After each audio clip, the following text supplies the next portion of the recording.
Hello. Welcome to Reading Under the Influence, a program in the all-virtual 2021 Virginia Festival of the Book. I'm Sarah Lawson, Associate Director of the Virginia Center for the Book, a program of Virginia Humanities. Thanks for joining us. A couple notes before I hand the program over to our speakers. Please share your questions on Zoom using the Q&A tab. Also, this event has optional closed captioning, which you can turn on and customize at any time during the event by using the closed captions tab at the bottom of your Zoom window. If you haven't already read today's books, we hope you will.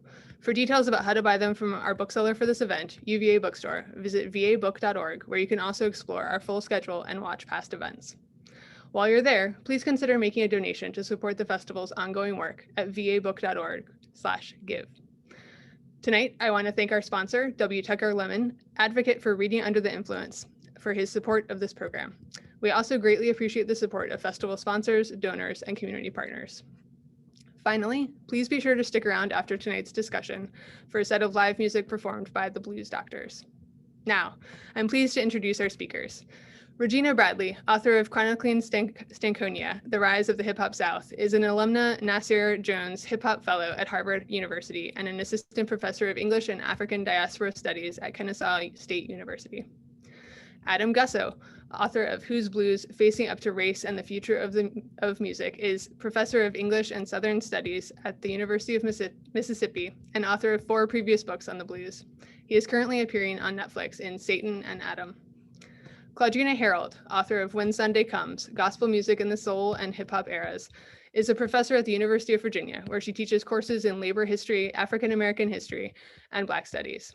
And our moderator, Matthew Morrison, a native of North Carolina, is an assistant professor in the Clive Davis Institute of Recorded Music at NYU's Tisch School of the Arts.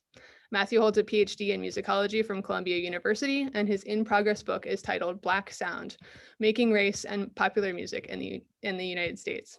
Thank you all for joining us today. Matthew, take it away. Thank you. Excuse me. Thank you so much, Sarah. I am very excited to be here. I'll say to hold space. I don't want to say moderate, because really what I'm here to do is to hold some space to talk about these really amazing books that we have today here, featuring the work again of Regina Bradley, Claudrena Harold, and Adam Gussow. And so actually, I would like to jump right into it. I'll do my best to get to some of the questions in the Q&A, but we have a limited amount of time, and so we're going to try to make this as a robust conversation as possible. I'll begin by asking a general question of the panelists. Then we'll move into a short excerpt reading from each of our guests, and then we'll go into some larger dialogue questions between the panelists, as well as some individual questions that I have myself about your amazing books.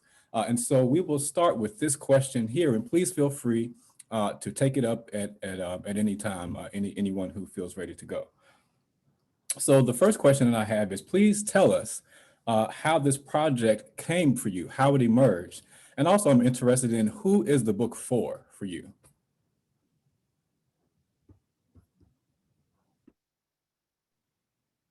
I'll go first. Because my answer is pretty, I don't know, I feel like it's pretty simple, but it's also intentional at the same time, you know what I'm saying?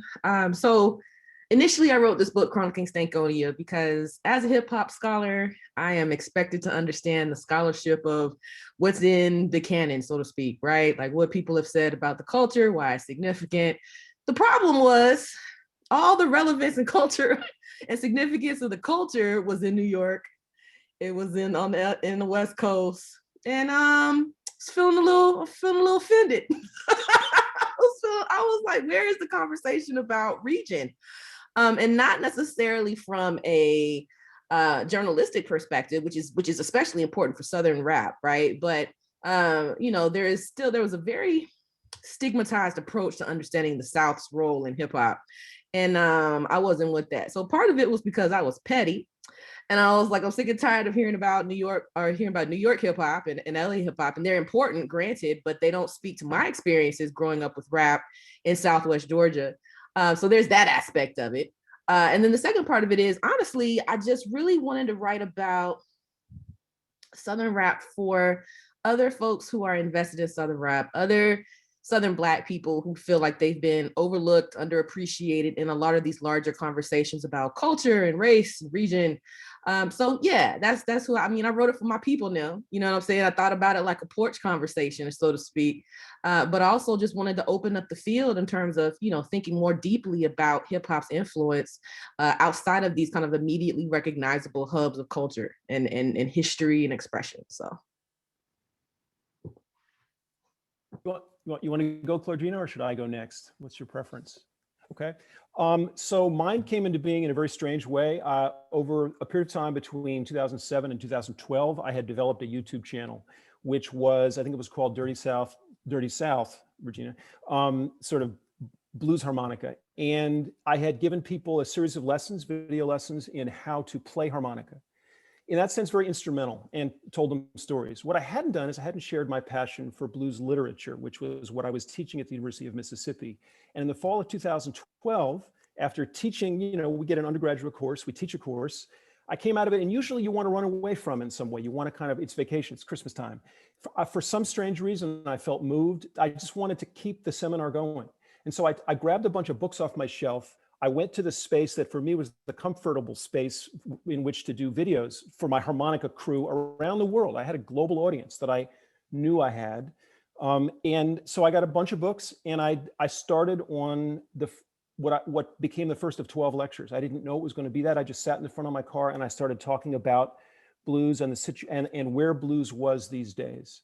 It quickly got me into a conversation about a recent panel at Dominican University, which had happened just that previous summer, in which a series of mostly African-American blues performers and sort of cultural custodians had basically put on the table a whole lot of complaints about the contemporary blues scene. And I was moved by these, shaken by these. I thought it deserved conversation. I also had some pushback. And so that was sort of lecture number one, was like, we're in this mess. I ended up quickly kind of discerning that the mess was one that could partly be expressed in terms of a competition between competing slogans. Blues is Black music on the one hand, and a point I make in my book is that that's far more true than not. But of course, blues has a global audience, and so far more non-African American people around the world are playing the music, listening to the music these days than Black Americans. That's number one. Number two.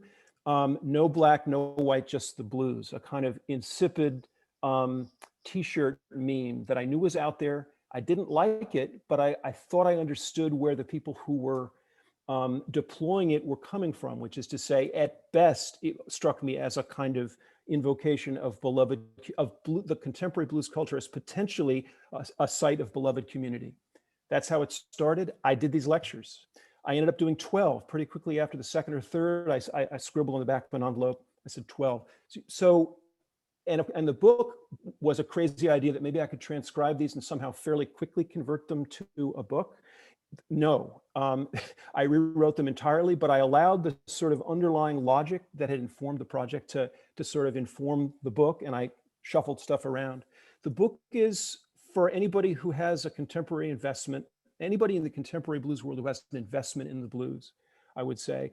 But in particular, those who, I say white blues aficionados who really need to get a little more culture and think a little more deeply about the origin point of the music in the Black South. All right, good evening, everyone. This book has always been with me, and it is me. And in some ways, I think that's why I was very reluctant to share that part of the world with me. It was almost my inner space. Music is my sanctuary. And sometimes you don't want other people in that sanctuary. Growing up in Jacksonville, Florida, my childhood sonic landscape was shaped as much by the gospel music of James Cleveland, Andre Crouch, the Winans, Mississippi Mass Choir, and the sounds of Blackness as the music of Whitney Houston and Michael Jackson and Prince and hip hop. And I always had this passion for music, and I always had what some may call like an intellectual approach to music, which had everything to do with my working class family. Jet and Ebony magazine they were always around the house, and there were always these stories about what has happened to gospel music. Has gospel music gone too far? And I was always listening or reading these stories, and when I got to college at Temple, I was reading about music, and I was reading about the Black sacred music tradition. And a lot of the scholarship stopped in 1960, 1970. It was as if nothing was written post Mahalia Jackson's death. And I was reading this literature that I really loved on gospel music. And I really wanted that same passion, that same intellectual rigor to be applied to the people that I cared so deeply about. And that was, you know, the Winans, Commission, Kirk Franklin, John P. Key, all of those things. And so I guess around 2015, 2016, I said, you know, I think I'm gonna do this gospel music thing. But it was weird, it was different. I even remember just the discomfort that I felt typing Jesus, you know, on the computer. I had never done that before. You know, I had done the 1920s and the 1930s. So that is how I came to this. I wrote this book for me. I wrote this for 8-year-old Claudrena. I wrote this for someone who would go to the public library and read Billboard magazine. I wrote this for my basketball teammates at Temple University, when we would hang out at night and we would listen to Boys to Men and Jodeci and Waiting to Exhale. And then we would end the night of libations, you know, with a gospel song. And I write for people who listen to R&B and hip hop radio, and they listen to a DJ play Juvenile's Back That Thing Up, and the next song is Marvin Sapp's Never Would Have Made It. And I write for people who don't see any contradiction in that. Yes, yes, absolutely. Thank you so much for that. I appreciate also the responses, because they get very much into some of the other questions that I have coming up here. And I will also say, even though I asked who the book is for, I want everyone on this call and anyone who's watching this to know that it's for everyone who wants to read and purchase around these topics, because they absolutely are written in ways that are very compelling, as well as providing a context and information that it has not yet been available in this way around these topics. And so I'm really excited about their potential spread in general. Maybe we can start first with Claudrena reading from When Sunday Comes, Gospel Music in the Soul and Hip Hop Eras. And then we'll continue with Adam and conclude with Regina. Okay, I'll do that. So I'm gonna read from actually the introduction, and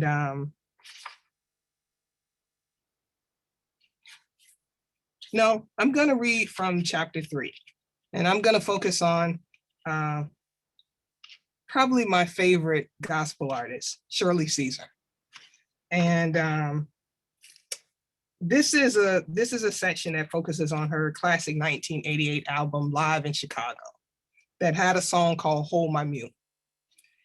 30 years into her recording career, the Grammy Award-winning Shirley Caesar showed no signs of slowing down. In 1988, Caesar returned to her traditional gospel roots with the release of her critically acclaimed record, Live in Chicago, which dominated the gospel charts for nearly 8 months. It featured the hit single, Hold My Mule, a sermonette centered on the fictive character, Shouting John, an 86-year-old farmer who, in the words of Caesar, had joined a dead church, controlled by ministers who frowned upon his expressive style of worship. To no avail, church leaders had repeatedly attempted to subdue John during his extended praise breaks by grabbing his limbs or forcing him to return to his seat. Their efforts always failed miserably. Frustrated by John's refusal to discipline his religious fervor, a small group of church officials traveled to the elder's home to chastise him for his behavior. Upon their arrival, they find John and a beat-up old mule plowing in the field. The proud farmer approaches his guests and then listens to their complaints. Showing no compassion for the elder, the church leaders deliver an ultimatum to John. If you don't stop shouting, if you don't stop dancing, we're going to put you out of our church. John's demonstrative religiosity had crossed a dangerous line. Now, if church officials expected John to give in to their demands after their threat of disfellowship, they were in for a major disappointment. When granted the opportunity to speak, John details his many blessings, his ownership of land, his good health, and his trouble-free children. Not one time have I been to the courthouse, he proudly informs his guests. Not one time have I been to the cemetery, but you don't want me to dance in your church? The act of recounting his blessings leads John to make the following declaration to the delegation. Well, put me out. I can't hold my peace. A spiritually ecstatic John then proceeds to shout and dance all over his property. On this popular sermonette, which decades after its release still plays on gospel radio stations across the country, Shirley Caesar demonstrates both her unrivaled skills as a storyteller and her ability to capture the class tensions gripping Black America during the post-civil rights era. She also gives voice to older Black women and men still tied to the economies and cultural rhythms of the rural South. Caesar's attentiveness to the cultural richness and diversity of Black America, combined with her singularity as a performer and songwriter, enabled her to connect with multiple generations of gospel fans. One would be hard pressed to find a gospel artist who has enjoyed her level of success for a longer period of time. First working with the famous Caravans from the late 1950s to the mid 1960s, then striking out on her own to become one of gospel music's most successful performers, Caesar boasts an incredibly impressive discography that captures her remarkable range as an artist. Her hits include sermonettes, soulful tunes, and even country ballads, like No Charge. Her career is a marvel, and quite frankly, trying to convey the brilliance of her artistry can be frustratingly difficult. Not just because of her prodigious output, but also because of the diversity of her work. Soul, funk, disco, and country, all these genres have seeped into her music at one time or another. As a recording artist, Caesar has been at the cutting edge of both traditional and contemporary gospel music, refusing to allow anyone or anything to stifle her creativity. I'll stop there. Very much, Claudrena. I'll just very quickly, I'll chime in. I'm grateful that you chose that excerpt around Shirley Caesar, because when I was in college, I think I saw Daniel Heath here, who was my best friend growing up through childhood and through college here. We attended the Stellar Awards in Atlanta, and Shirley Caesar, which is the only time I've seen her live, was one of the artists, right? And so much of what you cover in your work in particular is this bridge between the sacred and the secular, and the commercial and the public and the spiritual and all these things. And I remember distinctly Shirley Caesar before the recording began, because it was live. It was what was broadcast to be live, right? And she was like, look, do what you got to do, but if I'm praising, I'm not stopping for these cameras. And what I tell you, she told the truth, because they had to do what they needed to do in order to let the spirit move, as we say in the Black church, in the way that it needed to on its own. So thank you for that excerpt. Adam? Terrific. So one of the things that goes on in my book is a little bit of journalism, and in part, I wanted to kind of move out of my comfort zone and move into some places and explore some issues. And I went to the Just Blues Music Festival and Conference. That was an all-Black blues conference organized in part as a kind of signifying alternative to the Blues Foundation. There's the Blues Foundation, and then there's the Just Blues Music Foundation. And the blues. Anyway, so I went to this thing. I was one of only, there were two white people, David Whiteice, who just did the Denise LaSalle biography, and yours truly. We were treated incredibly warmly, incredibly friendly. That didn't surprise me at all. And there was a concert in which Bobby Rush played solo harmonica and did a sort of very old blues that Charles Peabody recorded back in 1901. And then there was something else that happened, and I want to read that. And I said, after seeing Bobby Rush in that context, I said he did something that blues and only blues can do. It's not a thing that white people can do with the blues. I'd had a different version of that same feeling at the awards ceremony the previous night, when a singer named Cheryl Youngblood took the stage and sang Etta James's At Last. Those of us who have been in and around the music for a long time sometimes make the mistake of thinking that we've heard everything worth hearing. We assume half-consciously that we're incapable of being blindsided by somebody we've never heard of. Dr. Johnny Jones, an administrator at Mississippi Valley State University and the head of educational development for the Just Blues Music Foundation, insisted on pulling me through the crowd and seating me at a table near the front, right next to Denise LaSalle, as it happens, someone whose Love Talkin', 1984, album had instantly made her one of my heroes as a 20-something blues wannabe. Grateful and slightly abashed to realize how generously I'd been seated, I looked up to see Youngblood powerfully built, resplendent in a sleeveless white pantsuit. She was, I found out later, a drummer and band leader, not to mention a 2015 Chicago Blues Hall of Fame inductee. But she's not somebody they play on Bluesville, perhaps because her one CD, which I purchased later, doesn't do her justice. Not somebody whose name shows up on bluesfestivalguide.com the way that Samantha Fish and Anna Popovich do. She's not that sort of mainstream draw. She's not the flavor of the month. So I'd never heard of her. But that's just me and the rest of the mainstream blues world outside Chicago, I dare say. As she began to work her magic on the song, mixing the power of a gospel singer with the finesse of a jazz diva, I had only one thought. This is the big leagues. All the rest, and specifically 95% of the white female blues singers I know, are playing AAA ball at best. I'd had precisely the same intuitive response back in 1985 when I first ventured into Showman's Cafe, a Harlem jazz bar, and heard organist and singer Jimmy Preacher Robbins work his magic on that crowd. This is the stuff, I'd thought. The other stuff, the blues we play downtown, is what it is, but it ain't this.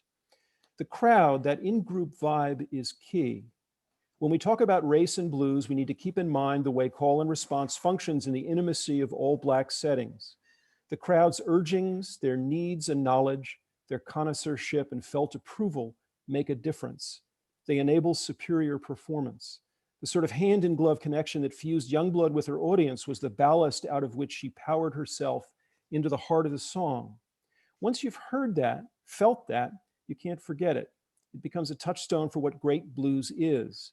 And the fake stuff, the let's get dressed up and pretend stuff, or the merely less than great stuff, stands starkly revealed for what it is. If you haven't heard Cheryl Youngblood, or a performer of comparable majesty, do what she does in that sort of all Black setting, of course, what I'm saying won't make sense and may even annoy you. We all love Bonnie Raitt. She's the exception that proves the rule. I know a handful of white female blues singers who can break your heart. Danielle Nicole just might do that in Cry No More. And a fair number who can throw down on guitar, although few with the earned swagger of Chicago veteran Joanna Connor. But let's not pretend. Blues has a range of use values as it spreads outward from African-American culture, wending its way across America and around the globe. That's a good thing. It's a great thing, in fact, but let's stop pretending that AA and AAA ball are the major leagues, or that the gatekeepers of the mainstream scene know everything that's going on out there. If there was any justice in the world, Cheryl Youngblood would be playing at a blues festival near you. Thank you, Adam. Regina. Yeah, so I decided to, I don't know, I feel like I've been working up for, thank you for the shout out, Matt.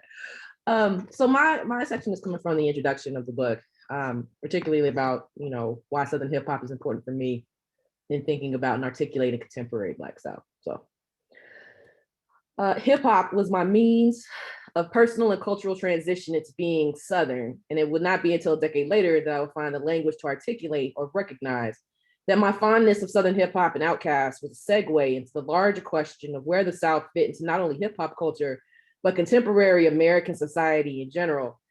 The Black American South seldom has room to expand past three major historical touchstones: the antebellum era, Jim Crow, and the modern civil rights movement.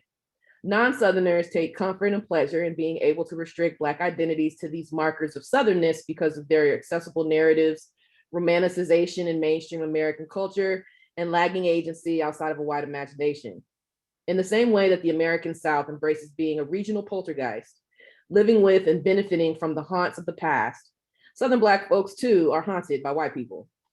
Southern Blacks are expected to cower in the shadows of racism, succumb to their believed innate backwardness, and live in daily terror of simply for being Black in the South. They are seldom viewed as their own complex and autonomous selves. Without question, Black folks are believed to fall in with Southern whites' experiences. And this extends from the antebellum era into modern times, as Southern Blacks continuously fight to carve room for themselves to speak their truth to power. Even amid the struggles of the 20th century civil rights movement, itself an effort to depart from white supremacy and the socio-cultural constructs that supported it, white folks and their reactions were not far from center. The legibility of Southern Black respectability politics aside, the movement sustained itself across the region, both because of the promise of Black civil rights and the hope of white folks' assimilation into the efforts that these rights would be better for everyone. However, After the assassination of Dr. Martin Luther King Jr. and the collapse of the perceived monolithic Black leadership, the coordinated efforts of the movement broke down into localized attempts that, by themselves, did not sustain the interest of national news media, Black or white. This was especially true in Albany, the peculiar jewel of the civil rights movement that forced Dr. King to reconsider his blueprint for racial equality. And although my grandparents did not participate on the front lines of the movement, they knew people who did, and they contributed to the cause through other means, such as making protest posters, donating money, or providing brown bag lunches. Further, it was not uncommon that teachers and elders who participated in the movement were still living in Albany, such as Rutha Mae Harris, who taught special education at Monroe Comprehensive High School, or the late Dr. Janie Rambo, who taught French at Westover High School. Landmarks were also important during the Albany movement. For example, the Albany's Civil Rights Museum on Whitney Avenue was repurposed from its use as a church headquarters to be used for marchers and protesters. And without fail, every time we drove past the museum, my grandparents would point to it in the Shiloh Baptist Church across the street and say, when Dr. King was here, he would walk back and forth across the street to speak to both churches because all the people couldn't fit into just one building. And although I would nod and say, yes, ma'am, or yes, sir, out of respect, it was fleeting in my mind because I did not feel an attachment to the movement with the same fervor and depth that my grandparents and elders did. However, what went unsaid was very much a part of my daily experiences. Albany's high unemployment rate, the threat and fear of becoming a teenage mother or high school dropout, racial profiling, and the rap music that spoke to these socioeconomic conditions daily. In my mind, Reverend Dr. Martin Luther King Jr. held space alongside the Atlanta rapper Pastor Troy, who proclaimed, "Ain't no more playing GA," and dubbed himself the leader of the wicked church. And while Troy's imagery certainly subverts the Southern tradition of the Black church as the epicenter of protest and change and associated respectability politics, there is also an awareness that he too is speaking his truth to power, albeit with more bass kicks and the synthesizers than a church organ or the traditional percussive clapping of marchers or a church congregation. What Southern hip hop realized, and older generations wanted to tone down, was that Dr. King's mountaintop certainly was not flat. Yes, absolutely. Thank you so much. So just again, as you can see, these are very beautiful books. And as you can hear, they're just as beautiful in their prose style. And so I invite you again, you all, to consider the purchase of these works.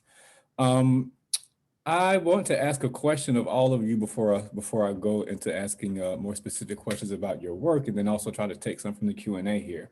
But I'm curious here, the ways in which Black women factor into your narratives. In particular, or to open it up really, how is gender and sexuality constructed alongside race within your works? Are there some key figures that you want to highlight that give us a glimpse as to how they factor into the relationship between race, identity, and music? And if so, please feel free to share. Well, I can take a stab at that because Zora Neale Hurston, I have a chapter on Zora Neale Hurston. So one of the things that interests me is Hurston and class and the sort of tension that she felt between the music that came out of Black Southern juke joints on the one hand and the pop cultural world. And I specifically write, I'm trying to make sense of Mules and Men and Their Eyes Were Watching God, and trying to make sense of Hurston as, we think of her as sort of a working class Black Southerner with an unusual background, obviously because she grows up in an all Black town, kind of fearless, trying to understand on the one hand, she was really the first person to go inside the juke joint. But one thing that I've been trying to figure out for years, and made an explanation actually back in 2002 in my first book, but sort of went and revisited that, is why it's so important to her in dramatizing her relationship with several women who were in the juke, why it's so important to her to stage the same scene twice in two of her books, which is to say that a woman is jealous of the attentions that she pays to the men from whom she's trying to collect folklore.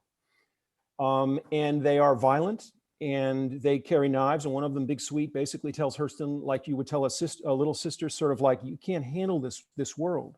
And Hurston wants to dramatize her being chased out of the juke joint.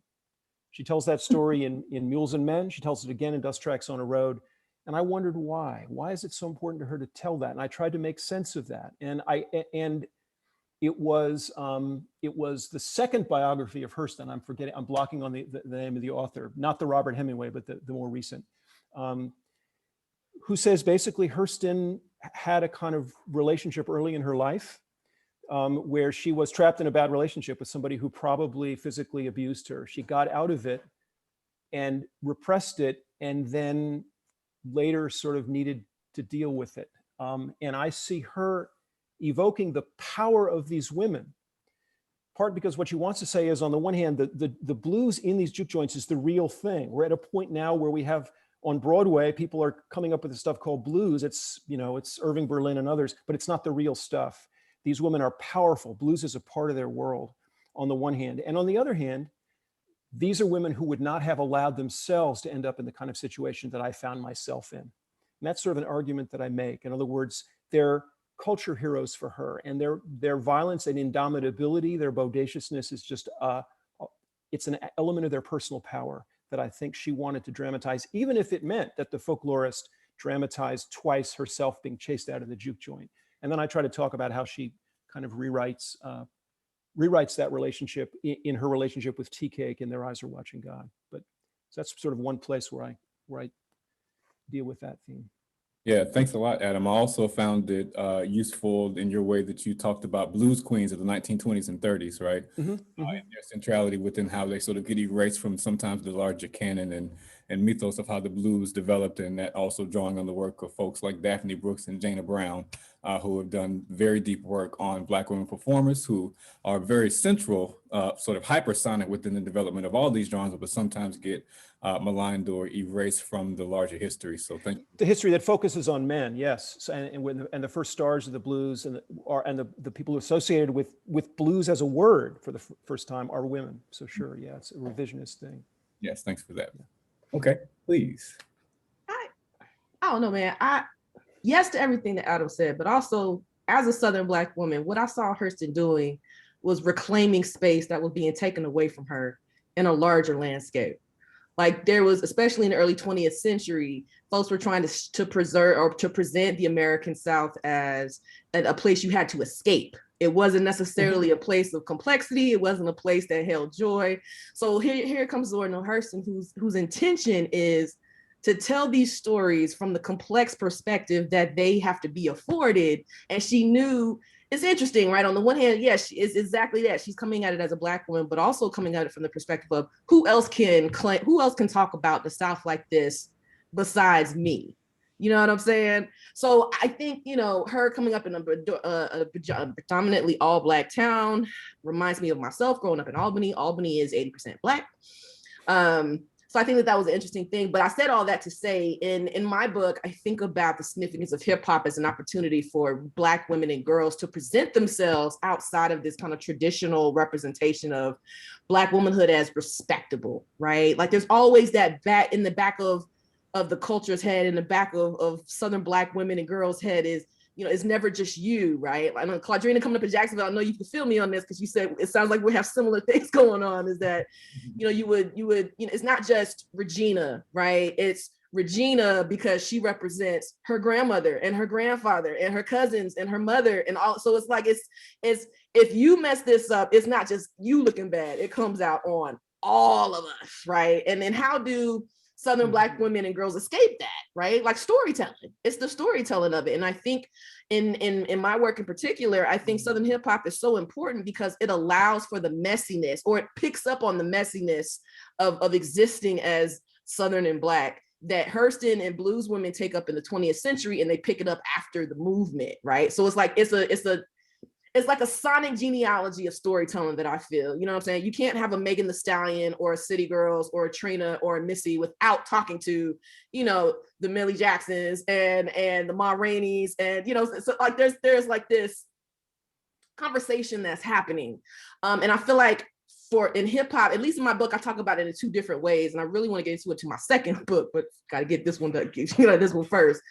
There's always the struggle, right? Like I know I'm talking about in the next book, But I think, you know, in my book, I theorize it as this idea of country Black girl existentialism and center folks like Zora Neale Hurston and Anna Julia Cooper, for example.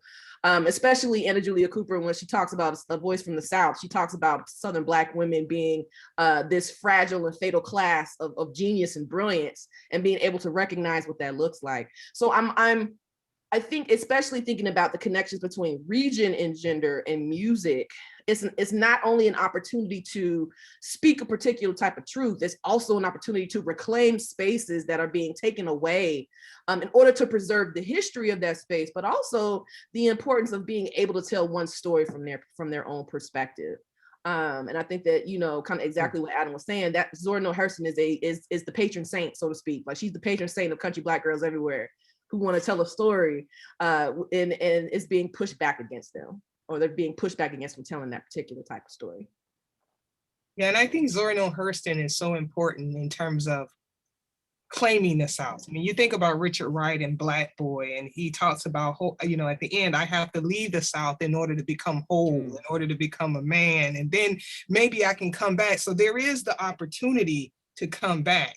But she's a part of that genealogy that embraces the South, that I think of someone like Gene Toomer in Kane, when he says, oh, if I could become the face of the South, oh, how I would sing for it. Right. For me, that's what Shirley Caesar does. So when I think about a particular kind of regional perspective that she brings as a native of Durham, North Carolina, to quote John P. Key, outside the county line, but also the daughter of tobacco workers. She's positioning herself in a particular kind of way. So even when you listen to Shouting John, and there's so many resonances with Zora Neale Hurston, what she's saying with Shouting John, if we stop shouting, if we stop this expressive form of religiosity, we're going to lose something. Because within the form of shouting, within the form, spirit lives there. And in a post-civil rights moment, we don't want to lose that.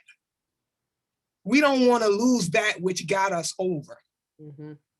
And so what she's saying is, we can lose this in terms of race, and we can lose this in terms of class politics. Now, Matthew, this is where I think it becomes complicated with gender. Neither Shirley Caesar nor Twinkie Clark, who I don't think you can talk about any of the sonic innovations in gospel music without centering these two people. They never position themselves in the same way as, say, an Andre Crouch, or they're not going to say, she's never going to say, you know, I basically build this, and I can do traditional, I can do contemporary, I can do soulful, I can be funky, and I can also steal Melba Montgomery's song and make you forget that she was the one who first sung No Charge. That's the truth. But she's not going to do that, and neither will Twinkie Clark. So I think one of the strategies that we have, as you know, for me, when talking about Black women geniuses, is listening to the pregnant silences. So when Twinkie Clark, for example, she's being interviewed by the brilliant scholar writer Carol Cooper, and she says, and Cooper is like, what do you listen to? You know, because Twinkie Clark is one of those people, you want to know everything. Like, what was you listening to at Howard? What record store did you go to? You know, you just want to know, you know, all about all of these things about these people. She says, I don't listen, but I hear. So it's like, you're never gonna pigeonhole, yeah, you know, I'm playing every instrument, I'm writing everything, I'm doing all of this work. But so we have to find sort of the theoretical framework and the language to begin to articulate a genius that these women often deny, because they also don't believe in some ways in exceptional individualism. And so part of their work is about also carrying the tradition and carrying each other. And so that's what I was also trying to do, is I was trying to capture the ways in which they contribute to the development of the art form, but also the ways in which they care for other artists to advance the art form. Absolutely. Thank you so much for those responses, you all. I want to, I'm trying to answer questions I can answer with your books on the Q&A in the chat as I'm also doing this. So pardon me as I try to go back to the Q&A here. Regina, someone asked what Stankonia was, and I answered it as straight from the quote in your book. The title of Outkast's 2000 album, and Stankonia, and the ability to sort of to speak in a number of messy ways to make some points, I think is how Regina defines it there, but we can go back also. But I want to go back to a point that I think Claudrena brought up and that's come up in the Q&A, and I know that it resonates both in Adam and Regina's work, is this this idea of the divide between the sacred and the secular, right? Mhm. And we know that it's a false division in many ways, or constructed ideological division in many cases that comes a lot from the secularization of the United States overall, from its very puritanical. So there's a long history of how that happens, but it often is sometimes placed sort of as an analytical frame when thinking about Black performance styles, right? But I think what your works do is really blur this distinction, as much of the work of a lot of Black scholars attempt to do, in particular around Black music. And so can you talk a little bit about, but also there are distinctions in ways in their performances too, right? Very clearly. And so can you talk a little bit about maybe the distinctions that you find in the work that you're doing here around the particular genres and topics between the sacred and the secular, but also how they are totally enmeshed or tethered to one another as well? Well, I can take a stab. My last book was called Beyond the Crossroads, The Devil in the Blues Tradition. So I spent a lot of time trying to understand that phrase, the devil's music, and understand the role the devil played in the blues tradition. John Michael Spencer, the theomusicologist, was really helpful in this. He said, you know, of course, he did it with a full frontal attack on white blues scholars in the beginning of Blues and Evil. And he said, you know, it's a misunderstanding to imagine that somehow you have on the one hand God's people and on the other hand the blues people, that the blues people are hopelessly fallen and think of their music as the devil's music. He said there's a great, in the middle, he goes, actually fall many of the blues performers. And they are people who they're having trouble with the church, but they'll often say, my gift was God-given, or they'll say, as Mance Lipscomb did, that it was, you know, the church left me, I didn't leave the church. The church told me, Jesse May Hemphill said the same thing. So that was one of the things that I think is important to say. B.B. King, for example, it's not hard to find Black male blues musicians from Mississippi who will say it's wrong to, let's say, perform blues and sacred music in the same show, although many of them, Charlie Patton and others, recorded both types of music in different times. One key thing for me, trying to understand the sort of what I call the devil's music dispute, was to realize that the period of time when blues is generating in the Black South, the sort of 1890s, early 1900s, was a period of time when the Black church denominations were coming into their own. And I found it was a place where it was one of the few places in the South where Black men could build institutions and sort of rise to the top of the institution. And what I found when I looked closely at what was going on in Clarksdale, for example, which is a place that's notable for kind of this tension. John Lee Hooker had this tension, for example, in his family. His father was a minister, and he ended up leaving his father. What I found was that it seemed there was a prodigal son thing, and the blues were generated in part out of that. There was you had minister fathers and blues playing sons and blues playing daughters. Ruth Brown, for example, her father was a minister. And she said, my father didn't want me to go to New York. He was afraid that I'd get known as the hostess with the mostest. There was always a sort of respectability, as Regina would talk about, the sort of respectability politics were a part of it. And so there were the parents here, and there was a younger generation here. The parents saw freedom often in either institutional terms. I can be free if I build this church, and if I get increased collections. And the youth, W.C. Handy and others said, no, I want expressive freedom. And the blues are a place, and the entertainment world more generally is a place where I can achieve a kind of expressive freedom.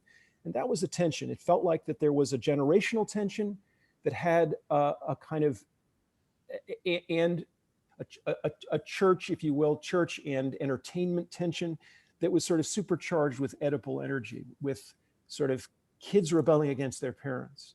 And so that's one of the things that seem relevant to me. Yeah, I'm sorry, can I also throw in here another question as you answer? okay. Someone had a question about what role does the church play in hip hop as well? So just as you think about Okay. Yeah. So In the excerpt that I read, you know, I talked about Pastor Troy, you know what I'm saying? He calls himself the leader of the wicked church, but in reality, he's actually the son of a pastor. You know, he's the son of a pastor at a local church in Atlanta that he still goes to, by the way. That's what he told me. He still goes to, you know, that there's that. But I think, you know, thinking about hip hop's connection, especially in Southern rap, like faith is never far away from center in anything that Southern Black folks do, period. You know what I'm saying? It might be something as quick as, you know, you just say Jesus, you know, that's your little bit of church, you know what I'm saying, for the day. But I think, you know, that blending of the sacred and secular definitely isn't something that has happened in a vacuum. And I think it kind of goes back to things that I talk about in my book in terms of when I think about Southern Black expression, Southern Black culture, it's never linear, right? Like it's not just this place, it happens one time and then that's it. And then, you know, we lovingly reflect on it, right? I mean, like, it's what I meant when I said that the South is a regional poltergeist. Like, we are continuously revisiting the past to try to get an understanding of the present in order to try to move forward into the future.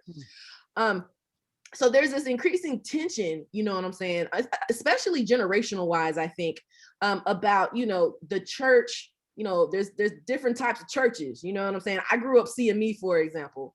I had friends who grew up Kojic and 7-Day and, you know, Baptist, and I would be terrified going to church with them because CME is extremely quiet. You have an organ, you have a piano, you know what I'm saying? You have your operatic singing of the hymn, and then that's it. But when I would go to church with friends, you know, you have the smell of salts and you have the percussion, you have like so I think that's intentional too, right? Because the South isn't monolithic. And I feel like, you know, approaches to faith and the sacred and secular are increasingly getting messy also. Like when we think about this, I often think about the Black Baptist tradition, you know, because we're in the Black Belt, obviously. But I mean, like, there's other points to consider too, like, you know, Islam, for example, or you know, Catholicism, or these different things that come together. But all that to say, I think the generational anxiety that exists, that Adam was pointing out, definitely continues with you know, hip hop Southerners, because, well, what happens if, you know, just praying about it doesn't work? You know what I'm saying? Like all of these questions that we ask, what happens if,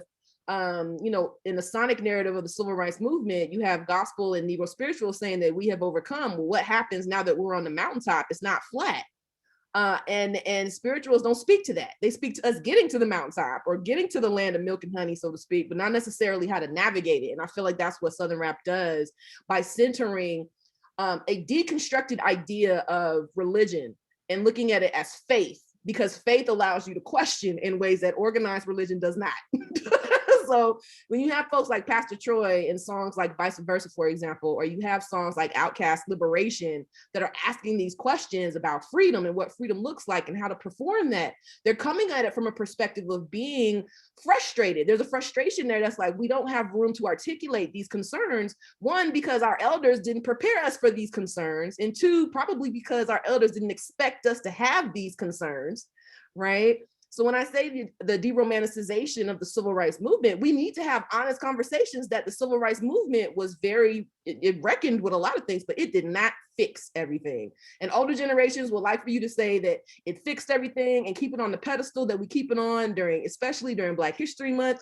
But Southern rap is like, nah, what we not gonna do is you know, play in our face, as the young folks say, and be like, everything was fixed. How do we have these types of conversations? We use the music to do that.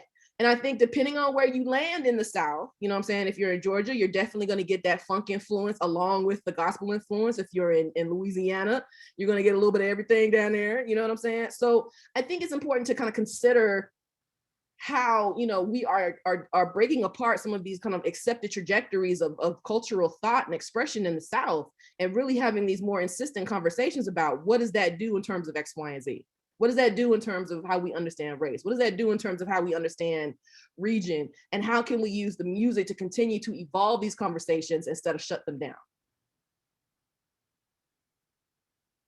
Yeah, I definitely agree. And I was thinking about, for me, the first time I heard Outkast was a profoundly spiritual experience, because I was just happy as someone from Florida that had grown up listening to Luke. Man, they was respectable, you know what I'm saying? You know, Outkast, you know, I can remember working for the Urban League. That was my first job ever.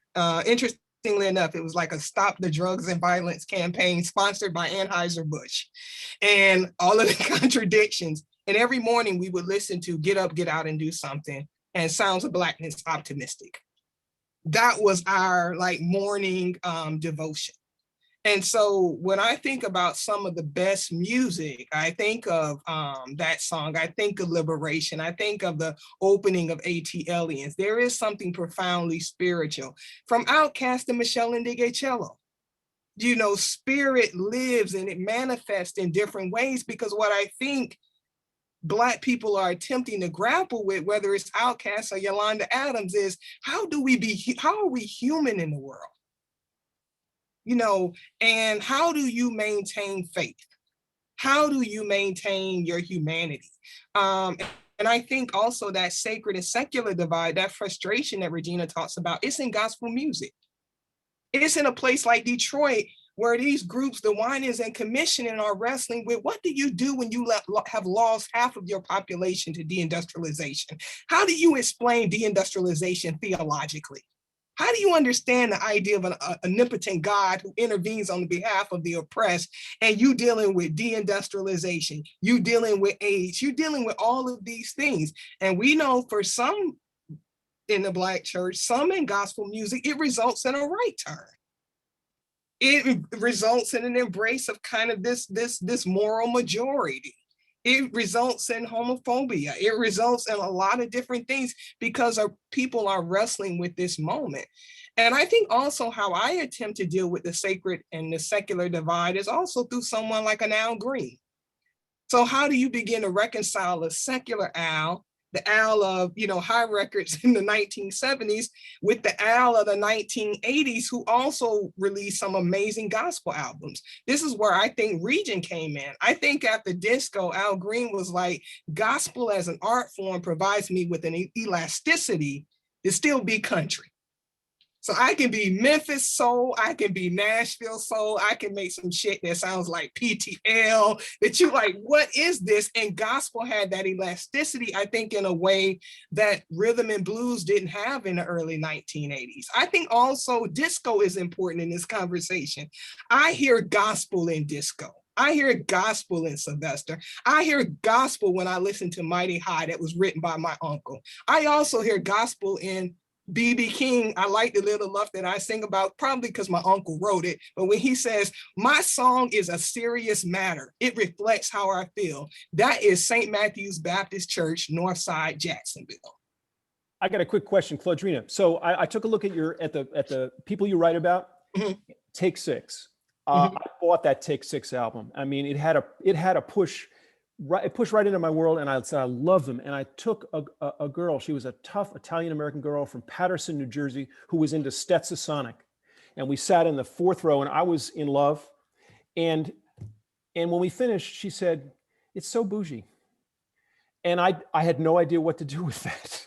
Well, that's what you expect from people who have an essentialist notion of Blackness. So tell me what was happening in history that led, because it was incredibly smooth. They have a distinct sound, and it's beautiful. Where's that coming from in historic? That's coming from them being from Oakwood, Alabama. That's coming from a historically Black institution. So what does it mean to say that something is bougie or maybe not rooted in a certain Blackness when they are more rooted in, I mean, they sang in spirituals. You know, because there is this limited definition of what Blackness is, and it's shaped around authenticity. So we have to begin to critique that. But she wanted the dirt, right? She wanted the lowdown for where she was from. She wanted something earthier, raw, more noise, if you will, more edge. I think it was too reconciled. But real quick, that reminds me of Zora Neale Hurston's essay, you know, How It Feels to Be Colored Me, when she went to the jazz club and she was turned and she saw the white guy and he was like, "Oh, this is some nice music." And she looked at him like, "You don't feel that?" I think she called it like the blahs of red and purple emotion. It took her to Africa and back. She was feeling all these powerful things, and he was like, I don't. But those authenticity debates results in the exclusion of people like Philadelphia International, Earth, Wind and Fire, or Luther Vandross, this notion that there has to be a certain style of soul. And then, you know, and I remember going to college and hearing those debates and coming back home and you want to say, well, Luther Vandross doesn't have soul. And people in the community think your ass is crazy. Ready to throw hands. So how do you, so no, I mean, I think that's why someone like Mark Anthony Neal's work is so important, because it because carried in those debates are notions of what communities, what people are valuable as intellectual subjects. And so that's what we also have to fight against gospel. You know, anything post 1960, anything post a certain kind of authentic Blackness that I think is Black religiosity, oh, that's just, you know, not it. And so then when you have those limited notions of what Black gospel is, it'll shape how you think about and listen to a Whitney Houston. Whitney Houston has a sound that's very shaped by kind of Black institutional Baptist church. Like that's, like it's a particular kind of sound. If you don't think that Andre Crouch is foundational to Black gospel music, there's a way in which you will hear her and not understand what she's doing. And so those authenticity debates about one form can shape how we approach other forms and other genres as well. And I think it's very dangerous, very dangerous. Yeah, and these authenticity debates also shape the way that the music industry and culture circulates at large and functions at large, because you have people at the helm of these things who think in these monolithic ways about Blackness and other racialized identities, right? And I think one of the things that Regina and Claudrena are pointing out very carefully is that Blackness is not monolithic, right? Whether it's regionally, whether it's stylistically, we're talking about Black classical musicians all the way back to Chevalier de Saint George in the 18th century, right? Like all of these things are a part of the making of Black music production and culture, right? And so those things have to be sort of considered in relation to one another, as I think they're doing very well in these books. So since we are wrapping up at 8 o'clock and you kind of got my last question there, Adam, I want to see if we can, and since you have the last word in the music, I want to see if I can give Regina and Claudrena a chance to talk about anything that was left out of the book in these last 4 minutes. Anything that was left out of the book that you would have wanted to include? Oh yeah, real quick. I mean, I wish, you know, I wanted to spend a little bit more time on that question of Black women and Black women centered and how we understand Southern hip hop, which I do plan on doing in the second project. But I think it's especially important because in the same ways that Southern rap can be seen as an opportunity to think about what it means to have an emancipated contemporary Southern Black landscape, a lot of that falls into a larger category of Black women and how that labor is also being done. So I'm thinking about the Dee Dee Hibblers and the Joys and the Erykah Badu's and the Trinas and the Gangsta Boos and all the folks who speak to these particular type of sonic genealogies. And how to move that forward. So ultimately, that's what I wish I would have spent a little bit more time on, but I'm super excited to actually get back to work. Well, whenever I'm allowed to go back to a library because Pangea. But yeah, I mean, like ultimately, I think that question of Black women in Southern rap is the next move for me, but also something I would have paid a little bit more attention to in the book. But I think I did an okay job. You know what I'm saying? Like I think it was okay, but I think, you know, moving forward, that's definitely going to be more central to how I approach hip hop as a cultural intervention for understanding the Black American South. That'll also be a beautiful addition to the works of folks like Maureen Mann's Black Diamond Queens and Daphne Brooks's recent work and so many others that really looking at what it means to sort of consider Black women performers across the different genres and times. So I'm sorry, Claudrena? No, I wouldn't really change anything, I think. And that's not to say that it doesn't have issues, but it's to say that since its publication, I've had graduate students who want to know about sources and who want, you know, more information. So the next generation, they're going to take this to another level. I think one of my biggest concerns is the state of the archive. So it's fragile. The state of the music archive is fragile. When I started this, for example, there were 5 Black-owned gospel record stores. There are 3 now. You know, I mean, so I worry more about the fragility of the archive. And so I'm hoping that I can do more to help that and add to the sort of preservation work of people, wonderful scholars like Portia Maulsby in Indiana University. So I'm more concerned now about moving to the archives and trying to do what I can to protect the archive.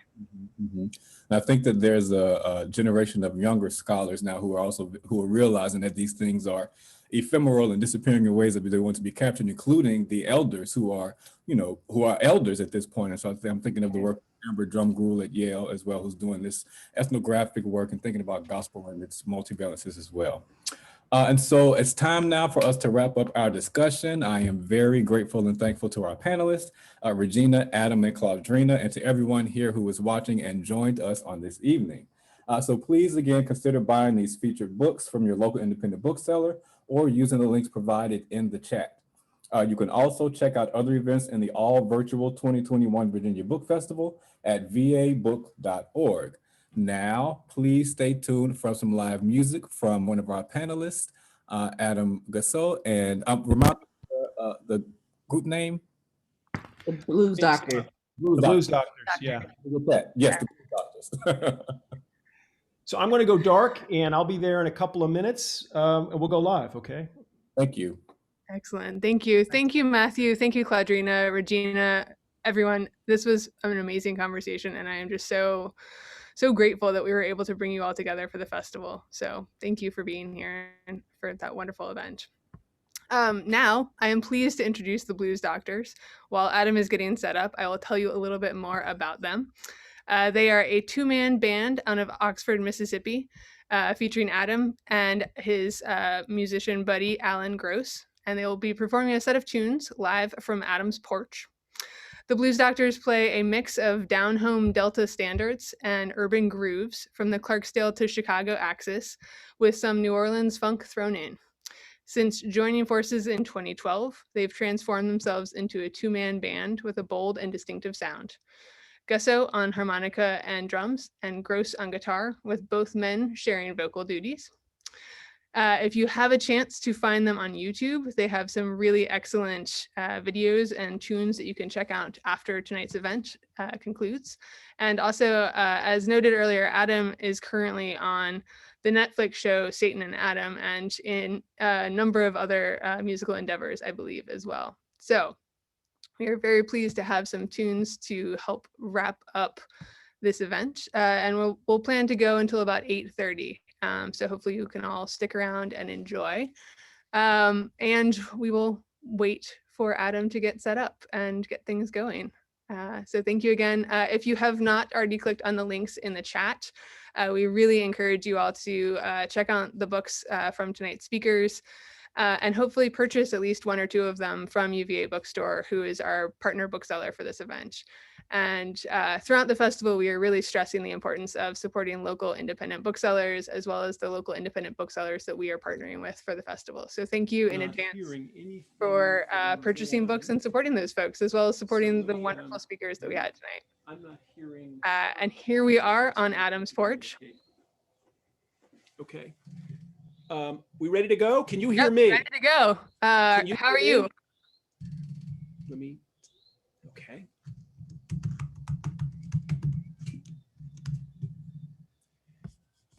Can you hear me? Yes. Yes. Okay, good, Yes. good. Okay. Well, here we go. Thanks, everybody. All right, take it away. Oh, hang on one sec.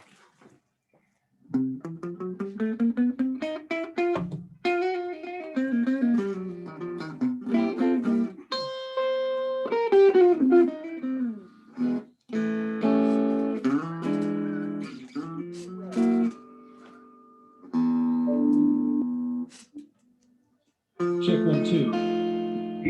Hey everybody, this is exciting. I can see a tiny image of us there in the center of my screen. And we are underway, the inaugural game. First of all, thank everybody. Thanks Sarah, my fellow panelists. And the Virginia Festival of the Book for giving us a chance to make a little music for you. We are on my back porch in Oxford, Mississippi. And yes, we just decided, we talked to somebody and they gave us this unbelievable, unbelievable evening. So the temperature is wonderful, and let me just actually say one quick thing. I don't know if you can see this, but I think you can. You can see some of the percussion thing that I've got going on. So I've got a kick drum made by somebody out in Bellingham, Washington, Farmer Foot Drums. I've got a snare drum, which I'm not going to play because it'll overload the speaker, I think. And I've got a little tambourine pedal.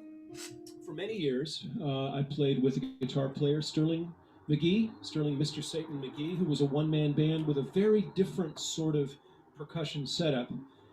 He played kind of a pair of hi-hat cymbals, no kick drum, no snare drum. And as I was learning in 2009 and 10, as I was transforming myself from just basically a harmonica player to a one-man band, I thought about him and about playing with him as I did for 4 years, 4.5 years on 125th Street, about a block from the Apollo Theater, which would have been off to my left.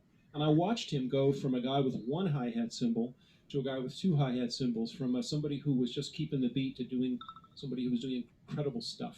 Anyway, I'm not going to do any of that kind of stuff because I can't. I'm going to try to keep the percussion volume down a little bit. This is Alan. If you're out there, you can clap, clap, clap for the guitar player Alan Gross, Dr. Gross. That's We're the Blues Doctors. This is a song by Herbie Hancock called Watermelon Man.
what I'm going to do, thank you very much.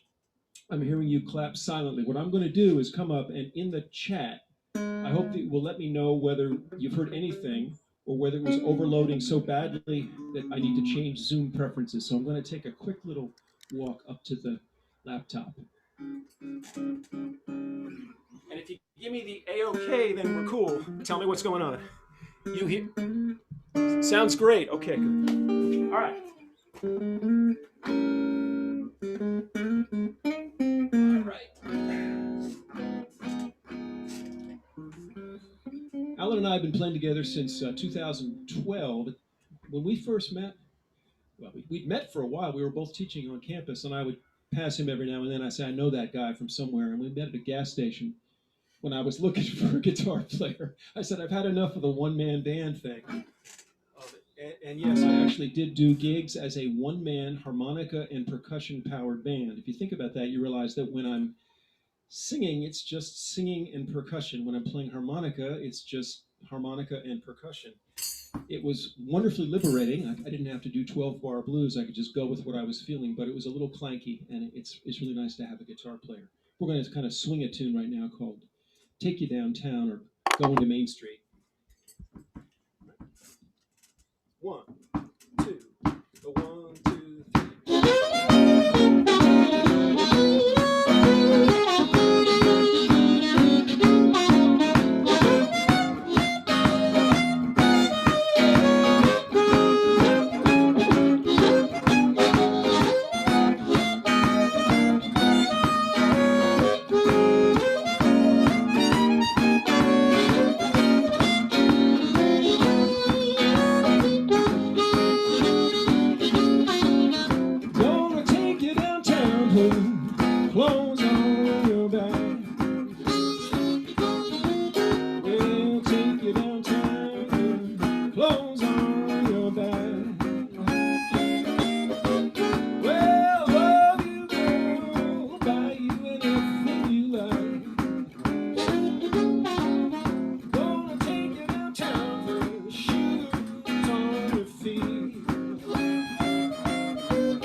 see you go. All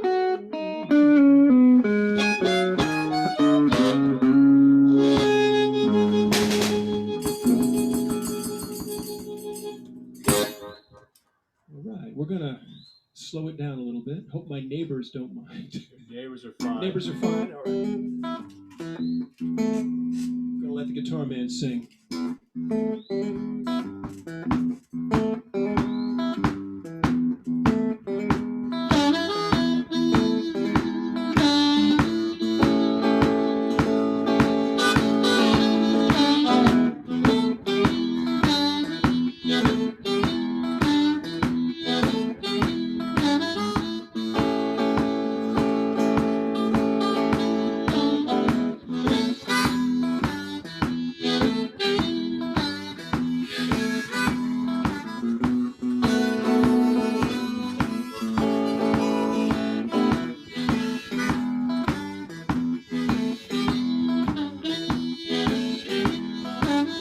Want you to rock me, rock me all night long.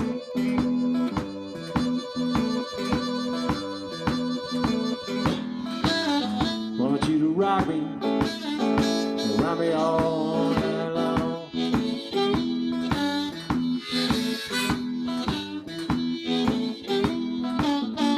Rock me, baby, like my back ain't got no bone.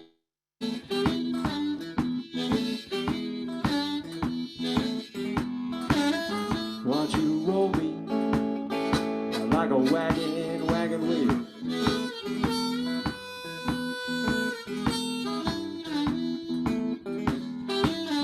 Want you to roll me like a wagon wheel.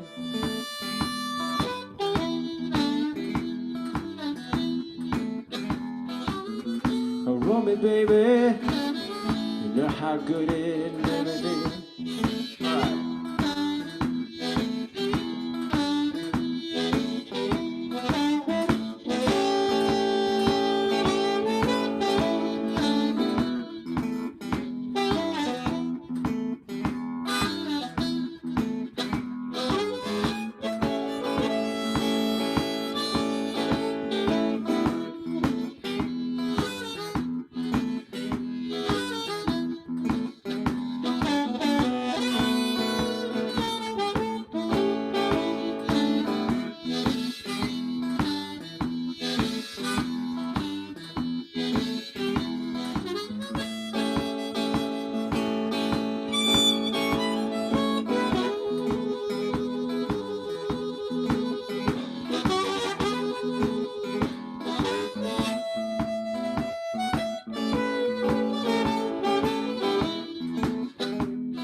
Rock me in the morning for the break of day.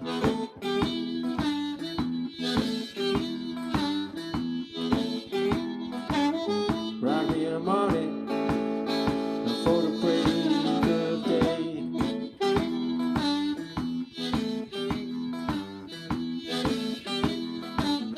Rock me, baby, drive them blues away.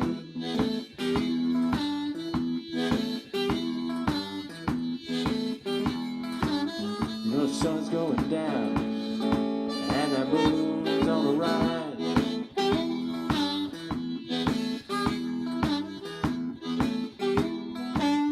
The sun's going down and the moon's on the rise.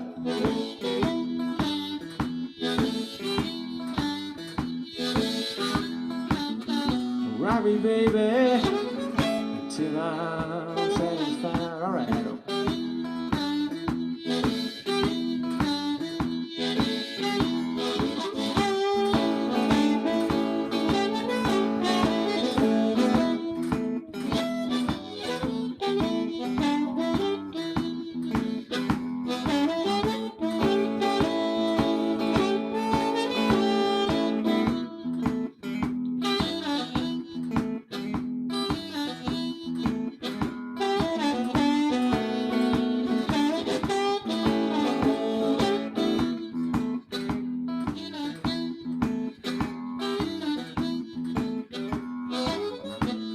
around me. I like a circle around the sun.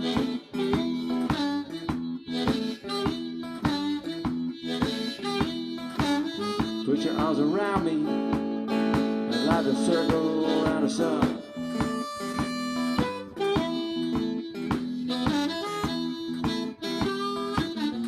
Call me daddy until your man don't come.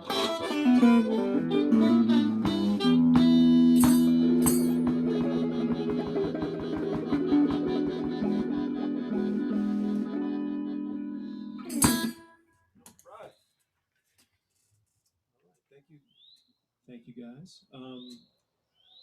I'm thinking, so we're going to have you play your other guitar at some point. Let's do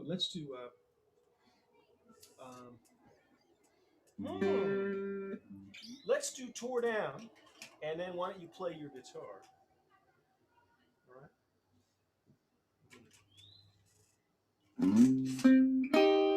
So we're going to do a Texas blues now.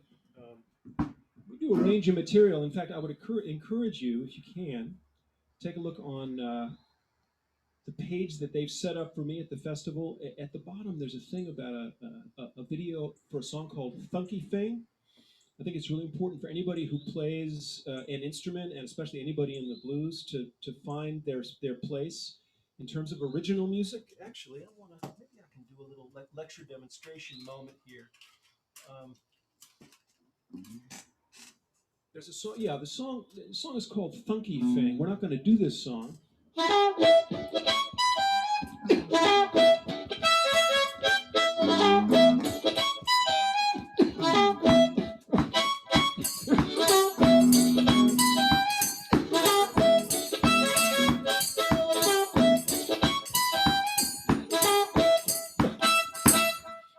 Do that one, but I want to encourage you to go and check it out. There's a video that, in which we do it with a wonderful dancer from Ole Miss and with my my young son.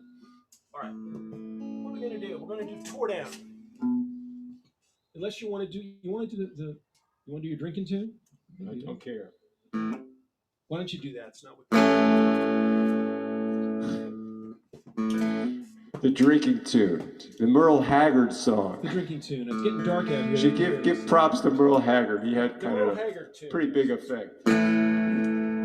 Could be holding you tonight. Could do wrong, start doing right. You don't care about what I think.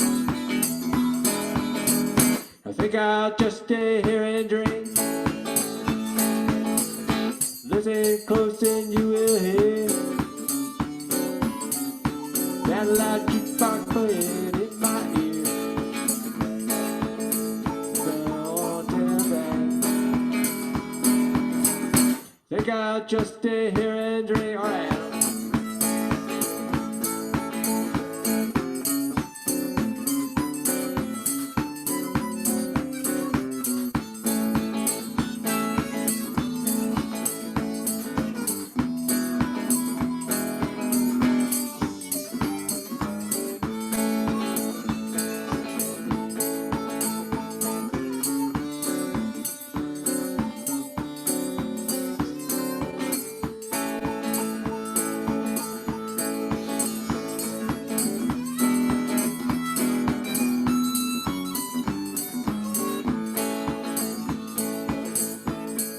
Close and you will see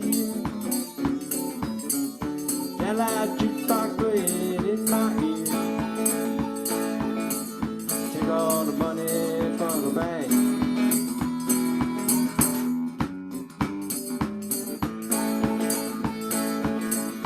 Hurt me now, don't spread no deal, 'cause you know the way I feel.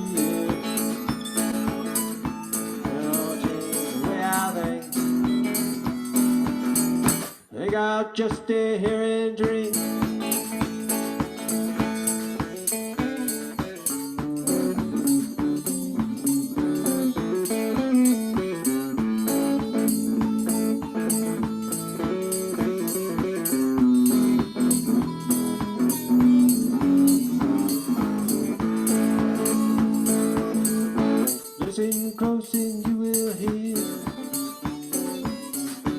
and that jukebox playing in my ear.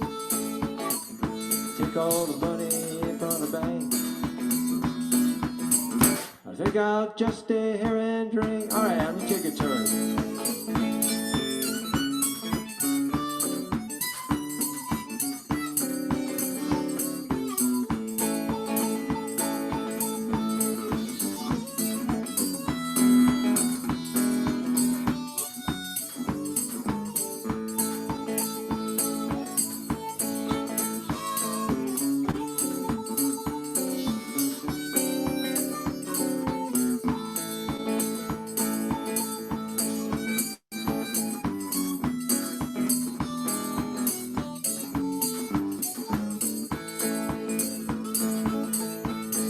Now don't be a thing. Since I love you, I don't feel no pain. Here we go. My mind's a total blank. I think I'll just stay here and drink.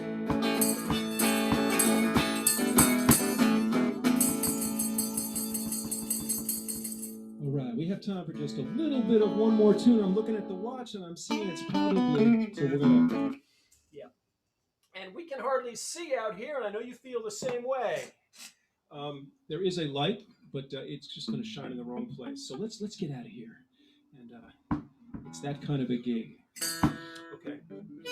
So we're gonna do a Freddie King tune called "I'm Tore Down."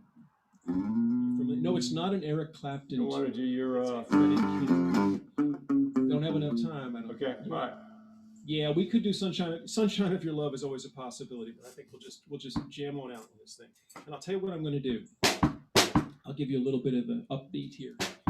All right. Which are we doing? We're doing key of B. Tore Down. Start from the 1, right? Right.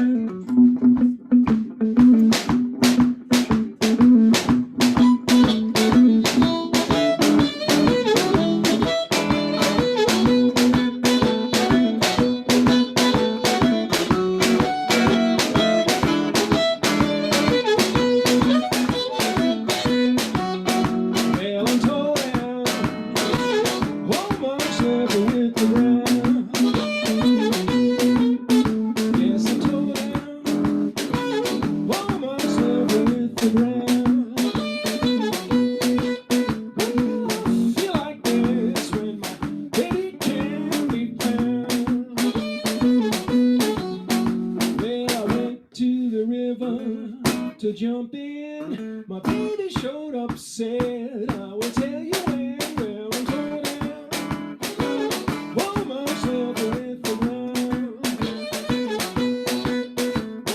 I feel like this when my baby can't be found. Well, I love you, baby, with all my heart and soul. Love like mine won't ever grow old. Love you in the morning and the nighttime too. But when you walk away, I get mad at you. Well, I'm tore down, almost circling around. I feel like this when my baby can't be found. You know what? We're going to introduce the band. It's hard for me to keep the volume down and talk at the same time. How about a hand, ladies and gentlemen, for Dr. Alan Gross on the guitar. Thank you. My name is Adam Gussow. That was a 13-bar blues, brother. One solo.